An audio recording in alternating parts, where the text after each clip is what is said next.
The Last Stand. The vast emptiness of space stretched before the view screen, deceptively peaceful. Captain Lyra Chen knew better. Somewhere out there, advancing toward the Sol system, was the largest armada the galaxy had ever witnessed. The Voidborn had consumed every civilization in their path for the last 8 centuries. Advanced species with technology far beyond humanity's had fallen in weeks or months. Some had lasted barely days. "Status report," Chen said, her voice steady despite the weight pressing down on her shoulders. The bridge of the UNSS Defiance hummed with tension. Lieutenant Commander Adeyemi looked up from his console. "All systems operational, Captain. Quantum drive at 98% efficiency. Defensive systems online. We're as ready as we'll ever be." Chen nodded, studying the holographic display at the center of the bridge. It showed the projected path of the Voidborn fleet, a swarm of over 10,000 vessels moving as one organism. Intelligence suggested there were many more waiting in reserve. "And they're sending all of that," Chen whispered, "against just us."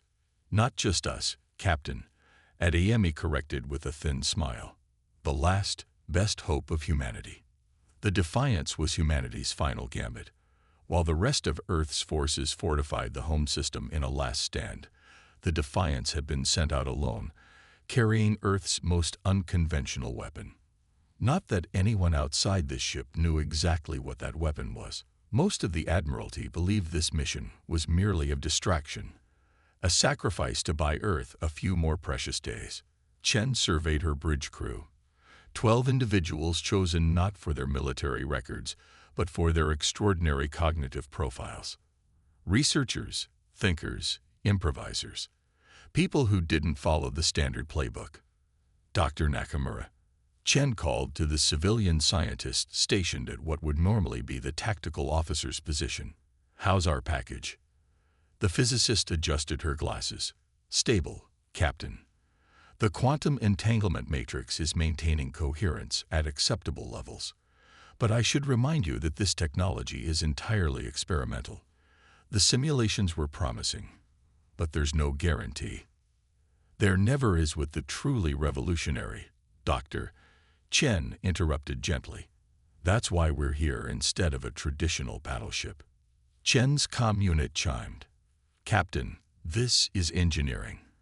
Final calibrations on the Mobius circuit are complete." "Thank you, Chief Patel. Stand by." The Mobius circuit was the heart of their plan, a theoretical application of quantum physics that most of Earth's scientific community had dismissed as impossible. But Chief Engineer Patel and Dr. Nakamura had proven it could work, at least on a small scale. Whether it would function against the Voidborn was another question entirely. "Contact," announced the sensor officer suddenly. Multiple signatures at extreme range, bearing 047 Mark 23. Voidborn Advance Fleet, estimated 3,000 vessels. Chen straightened her uniform. Earlier than expected. They must have improved their drive technology since the Arcturus encounter. "Captain," Adeyemi said quietly, 3,000 to 1 are not favorable odds." "Numbers aren't everything, Commander," Chen replied. "The Procyon Collective had 1 million ships. Fell in 16 days. The Eridani technocracy had weaponized black holes. Lasted 22 days. We're not fighting this war with conventional weapons." "They've detected us," reported the sensor officer. "Voidborn vessels altering course to intercept." Chen took a deep breath. "All hands, battle stations. Dr. Nakamura, begin Mobius initialization sequence. Commander Adeyemi, plot intercept course." It's time we introduced ourselves. The Defiance surged forward, its revolutionary quantum drive propelling it toward the overwhelming enemy force. On the view screen, the Voidborn fleet materialized, each ship a nightmare of biological and mechanical fusion, resembling massive skeletal hands reaching through space, grasping for prey. "Open a channel," Chen ordered. "All frequencies." "Channel open, Captain." Chen stood tall. "This is Captain Lyra Chen of the United Nations Starship Defiance. I represent humanity and the Sol system. You have exterminated countless civilizations across our galaxy. Your advance stops here. The response came as it always did with the Voidborn. A cacophony of distorted sounds, machine-like yet organic, translated by the computer into chilling words. Your DFINC is nanoted. Your extinction is inevitable. Your biomass and technology will be absorbed. Your human IQ in estes will add to our perfection. They always say that, Adayemi muttered. And they've always been right, Chen replied. Until today. She turned to Dr. Nakamura. Status of the Mobius circuit. 87% charged, Captain. We need at least 95 for the first phase to work. On the view screen, the Voidborn armada began to spread out, their standard engulfment pattern designed to surround and overwhelm. Their ships moved with uncanny coordination, a testament to their hive mind consciousness, one of their greatest strengths, and potentially their critical weakness.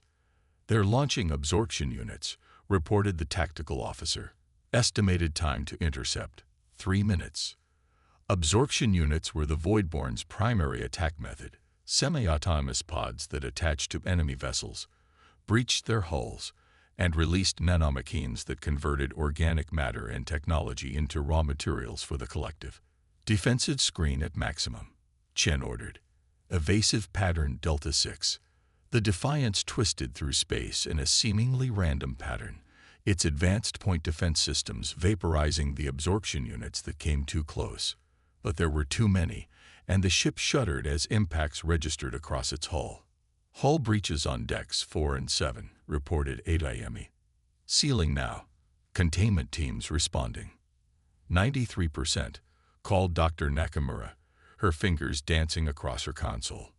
Almost there, Captain. The ship rocked again, more violently this time. Direct hit amidships, Adayemi shouted.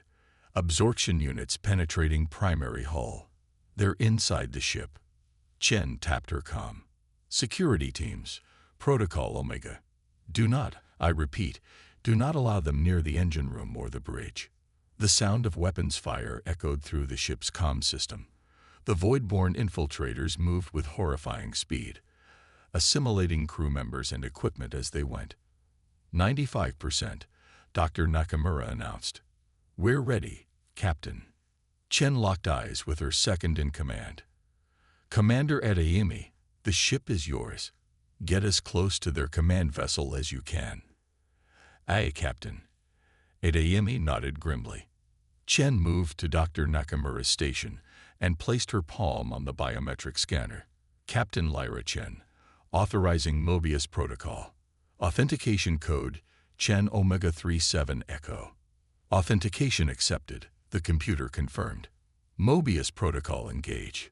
The lights on the bridge dimmed momentarily as massive amounts of power were redirected to the experimental device. Dr. Nakamura's hands trembled slightly as she entered the final commands. Targeting the Voidborn command frequency, she said. Initiating quantum entanglement disruption in 3, 2, 1. A pulse of energy, invisible but felt somehow by everyone on the bridge, emanated from the Defiance. For a moment, nothing seemed to happen. Then, on the view screen, the nearest Voidborn vessels began to falter in their coordinated movements. It's working, Dr. Nakamura whispered in awe. The entanglement disruption is cascading through their network. We're severing their hive consciousness. On the tactical display, hundreds of Voidborn ships were now moving erratically, some crashing into each other, others firing weapons at random targets, including other Voidborn vessels. Chen allowed herself a small smile. Phase 1 complete. Their greatest strength, their unified consciousness, has become their weakness. Now for Phase 2. She turned to Adayemi. Status of the boarding teams. The commander checked his display. We've lost contact with decks 4 through 6. Voidborn assimilation is proceeding faster than anticipated. That was expected, Chen said calmly. Dr. Nakamura, prepare the quantum resonance inversion. The scientist looked up, her face pale. "Captain, if we proceed with Phase 2, we may not be able to contain the reaction. The mathematics suggest a cascading effect that cold." "I'm aware of the risks, Doctor," Chen cut in.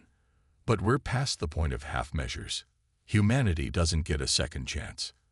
An explosion rocked the ship, throwing several crew members to the floor. "Engineering reports breach containment failure," Adeyemi shouted. "Voidborne units are approaching the Mobius circuit." Chen's expression hardened. "Initiate Phase 2. Now." Dr. Nakamura hesitated for only a second before entering the command. "Quantum resonance inversion initiating. May whatever gods exist have mercy on us all." A different kind of energy began to build within the Defiance, not the controlled power of the first phase, but something wilder, more unpredictable. The ship's structure groaned as if under immense pressure. "What's happening?" Adeyemi demanded.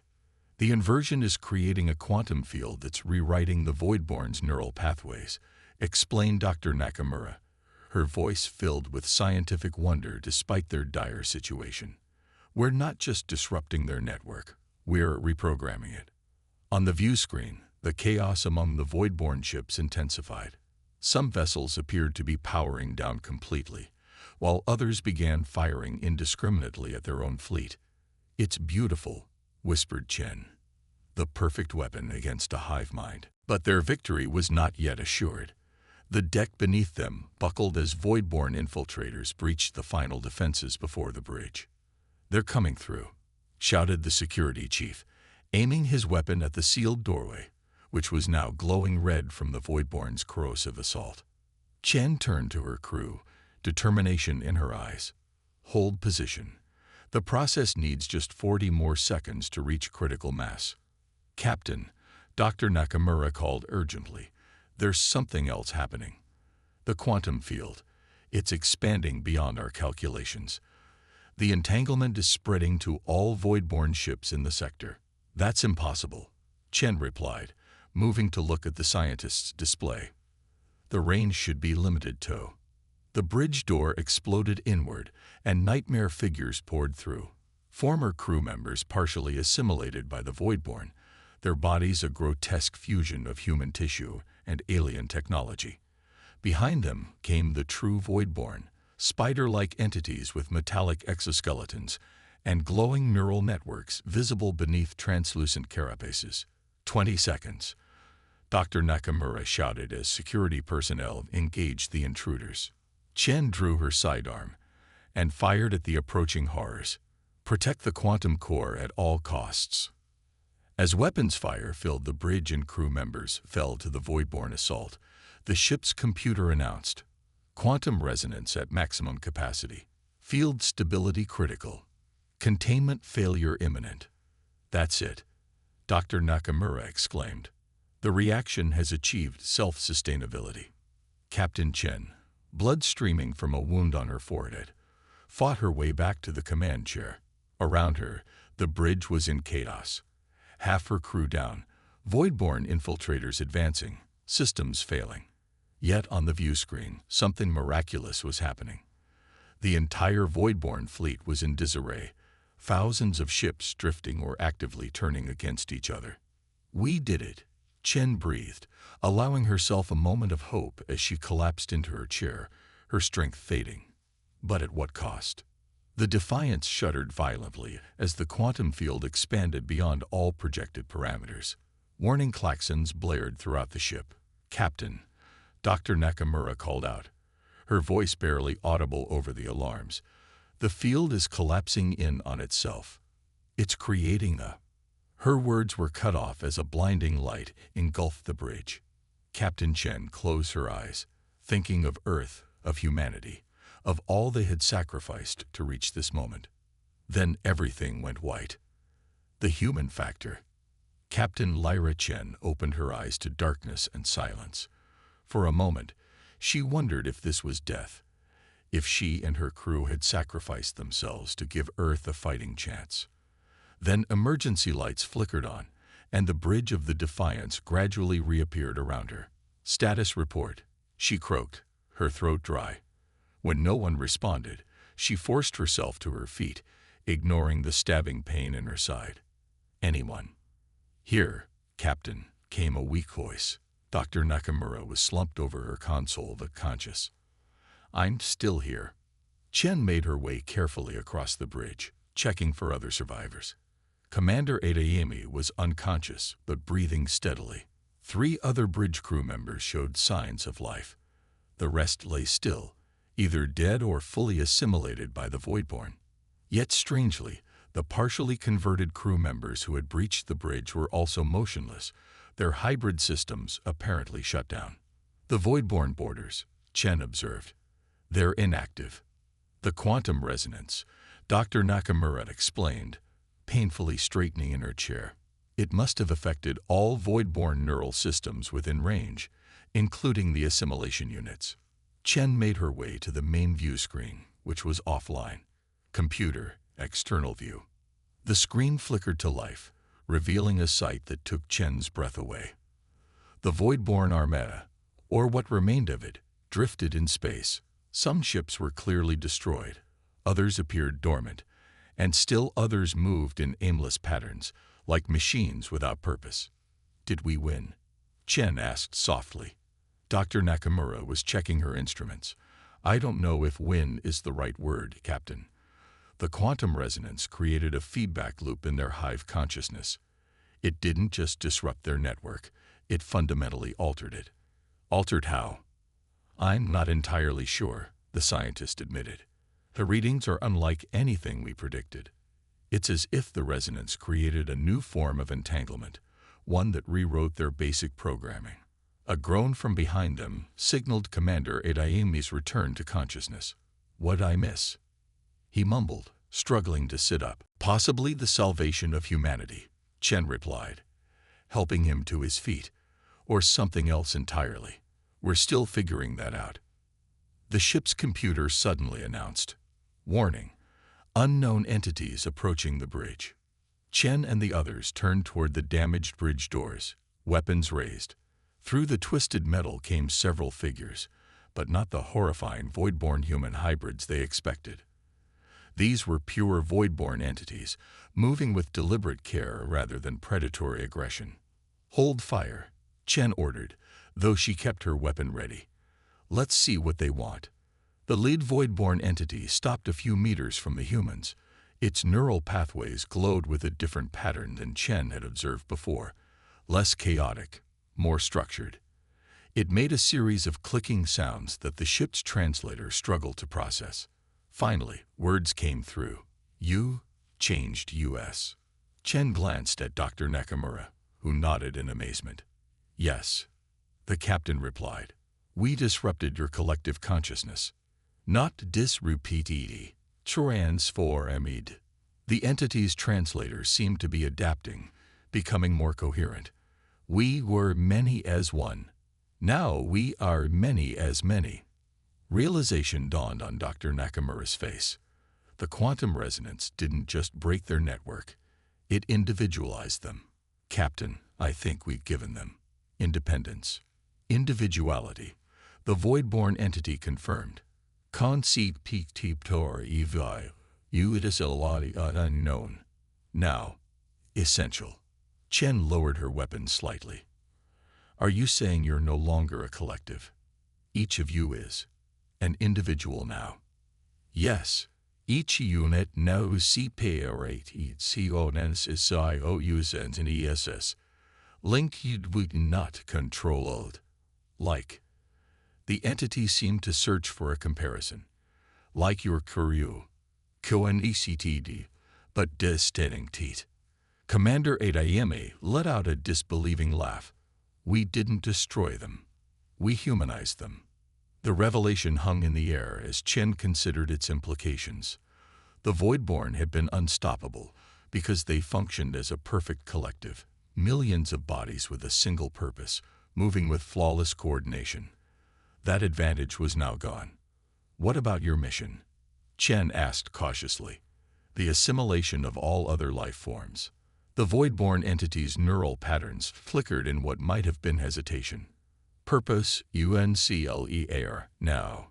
Consumption without CONSCIOUs as an ESS is meaningless. Another Voidborn stepped forward. Its voice pattern was distinctly different from the first. Some units still wish to consume, others QUESTYN. QONCENCUs no longer possible. We are divided. They're experiencing internal conflict, Dr. Nakamura whispered. Philosophical disagreement. Something impossible in their previous state. Chen saw an opportunity. If you're truly individuals now, capable of making your own choices, then perhaps we can negotiate instead of fight. The first Voidborn considered this. Negotiate. Concept understood NEV or AP lied. POSSI dialitui. Intriguing. Captain, Adayami cautioned, they've still destroyed countless civilizations. They can't be trusted. We weren't giving them a choice before, Chen replied quietly. Now they have one. That changes everything. She addressed the Voidborn directly. Your fleet is in disarray. Many of your ships are damaged or destroyed. The rest of Earth's forces are preparing for your arrival. But there could be another way, one that doesn't end in more destruction. The Voidborn entities communicated among themselves in a series of rapid clicks and neural flashes, not the instantaneous consensus of a hive mind, but the deliberate exchange of independent beings. Finally, the first entity responded. We YL. Consider. Some units wish PAC, others resist CHANG. We require time. Time is something we can provide, Chen said, as long as your fleet withdraws from Earth's space. Agreed. We will provide to neutral territory. Liberation will continue. As the Voidborn entities turned to leave, Chen called out, What do we call you now? You're not the same beings you were before. The lead entity paused. Names. Individual IDENTIFIERs. NU22 I will be. Its neural patterns shifted as if in thought. First to understand. Others will use their own designations. After the Voidborn, or whatever they were becoming, had left the bridge, Chen turned to her surviving crew. Get me a secure channel to Earth Command. And someone find Chief Petal. I want to know if this ship can still get us home. Hours later, with emergency repairs underway and contact established with Earth, Captain Chen sat alone in her quarters, recording her official report. The Voidborn fleet had indeed withdrawn as promised, taking position near the Kuiper Belt, while their internal deliberations continued. In conclusion, she dictated, What we witnessed today wasn't merely a military victory, but possibly the greatest anthropological event in human history. We didn't defeat the Voidborn. We transformed them. By introducing the concept of individuality to a hive consciousness, we may have created a new sentient species. She paused, considering her next words carefully. The implications are profound. The Voidborn threat as we understood it appears to be neutralized, but new challenges will inevitably arise. Some factions among them still advocate for their original purpose. Others seem genuinely curious about cooperation. We face the unprecedented task of negotiating with a species in the midst of an existential crisis of their own making, or rather, of our making. Chen's door chimed, and Dr. Nakamura entered, looking exhausted but excited. Captain, I've been analyzing the data from the quantum resonance event. It's extraordinary. The effect is stable and self-sustaining. The Voidborn can't return to their previous collective state even if they wanted to. Is that good news or bad? Chen asked. Both, I think. It means we don't have to worry about them suddenly reverting to their old ways. But it also means we're responsible, in a sense, for what they become now. The scientist handed Chen a datapad. I've prepared some preliminary recommendations for how we might approach diplomatic relations. Chen smiled wearily. You're assuming Earth Command will choose diplomacy. Aren't you? I hope so. But humanity just went from being on the brink of extinction to holding all the cards. Some will want revenge for what the Voidborn did to other species. Others will see only the military advantage we now have over a divided enemy. Dr. Nakamura sat down across from Chen. What do you think we should do?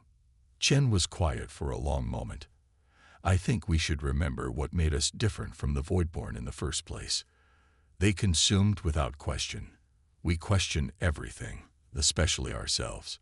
That's what saved us. Our diversity of thought, our individuality, our capacity to approach problems from countless different angles. She stood and moved to her viewport, gazing out at the stars and the distant glimmers that were the Voidborn ships. We gave them the gift, or curse, of individuality. Now they face the same struggles all conscious beings face. Finding purpose, making choices, living with the consequences. I think we owe them the chance to figure it out, just as every human has had to do throughout our history. Even after everything they've done. Nakamura asked softly. Especially after everything they've done, Chen replied. Because now they can understand what they did. That's the beginning of conscience, and maybe redemption. As if to emphasize her point, a notification appeared on her console. A transmission from the Voidborn fleet, specifically from the entity now calling itself First to Understand. We HFY Stories. The message read simply. Captain Chen smiled. Questions, the most human trait of all. Tell them we're listening, she said to Dr. Nakamura. And that we have questions too. In the void between worlds, humanity and its former enemy began a conversation that would reshape the galaxy, not through force of arms, but through the exchange of ideas. The Defiance had lived up to its name, defying not just the Voidborn's advance, but the very concept of inevitable conflict. As Captain Lyra Chen prepared to meet with the representatives of a species reborn through human ingenuity, she thought about the countless civilizations that had fallen before the Voidborn's advance. They couldn't be brought back, but perhaps their memory could guide the path forward. A path that led not to more destruction, but to understanding. It wasn't the victory anyone had expected. It was something far more complex and far more human.